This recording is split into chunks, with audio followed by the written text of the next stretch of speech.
அஸ்ஸலாமு அலைக்கும் ஃப்ரெண்ட்ஸ். என் ஹஸ்பண்டுக்காக இன்றைக்கி லஞ்ச் பாக்ஸ்க்கு வந்து நூடுல்ஸ் பண்ணியிருந்தேன். ஸோ அதை தான் இன்றைக்கி பார்க்க போகிறோம். ஸோ எப்பயும் போல் சிக்கனை வந்து முன்னாடி நான் நைட்டே மேரினேட் பண்ணி வச்சிட்டேன். நார்மலாக ஒரு சிக்கன் 65க்கு என்ன போடுவோமோ அதே தான். மிளகாத்தூள், மஞ்சத்தூள், பெப்பர், கொஞ்சம் கரம் மசாலா, உப்பு. எக்ஸ்ட்ராவாக நான் சோயா சாஸும் கொஞ்சம் சில்லி சாஸும் அந்த நூடுல்ஸோட ஃப்ளேவர் வரணும் அப்படின்றதுக்காக, அப்புறம் லைட்டாக சின்ன புளிப்புத்தன்மைக்கு கொஞ்சோண்டு லெமன் போட்டிருக்கேன், லைட்டாக, அவ்வளோதான். ஸோ போட்டு நல்லா மேரினேட் பண்ணி நான் முன்னாடி நாளே ஊற வச்சிட்டேன். நான் இது யூஸ் பண்ணியிருக்க நூடுல்ஸ் வந்து வீட் நூடுல்ஸ், அதனால அந்த கலர் டிஃப்ரெண்ட்டாக இருக்கும். ஸோ நெக்ஸ்ட் டே மார்னிங் நான் போய் கடையில் போயிட்டு வேணுன்ற காய்கறியெல்லாம் வாங்கிட்டு ஃபஸ்ட்டு நம்ம மேரினேட் பண்ணி வச்சுருக்க சிக்கன் எல்லாத்தையும் பொரித்து எடுத்துகிட்டு வச்சுருக்க காய்கறி எல்லாத்தையும் கட் பண்ணி வச்சிட்டேன். ஸோ எந்த பாத்திரத்தை பண்ண போகிறோமோ அந்த பாத்திரத்தில் ஃபஸ்ட்டு கொஞ்சம் எண்ணெய் ஊற்றிட்டு முட்டையை கொஞ்சம் பெருசு பெருசாக பொரித்து எடுத்துருங்க. அப்போ தான் சாப்பிடும்போது ரொம்ப நல்லாயிருக்கும். ஸோ அதே எண்ணெயில் வந்து 2 டீஸ்பூன் இஞ்சி பூண்டு பேஸ்ட் போட்டேன்.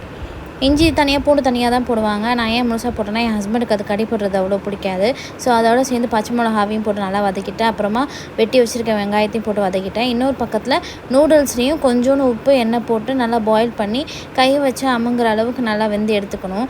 அப்புறம் வதக்கி வச்சுருக்க வெஜ்ஜீஸோட நூடுல்ஸு, சிக்கனு, முட்டை எல்லாத்தையும் போட்டுட்டு நம்ம யூஸ் பண்ணக்கூடிய அந்த 3 sauce, soya sauce, chilli sauce, அப்புறமா டொமேட்டோ கெச்சப், அவ்வளோதான். அதோடு சேர்ந்து கொஞ்சமாக பெப்பர் தூள், அதுக்கப்புறமா கொஞ்சம் அந்த ஃப்ளேவருக்காக கரம் மசாலா போட்டு இறக்கிட்டால் நம்ம நூடுல்ஸ் ரெடி. ஸோ அவ்வளோதான். அதையும் என் ஹஸ்பண்டுக்கு லஞ்சுக்கு பேக் பண்ணி கொடுத்துட்டேன். வீடியோ பிடிச்சிருக்குன்னு நினைக்கிறேன். பிடிச்சிருந்தா சப்ஸ்கிரைப் பண்ணுங்கள். தேங்க்ஸ் ஃபார் வாட்சிங்.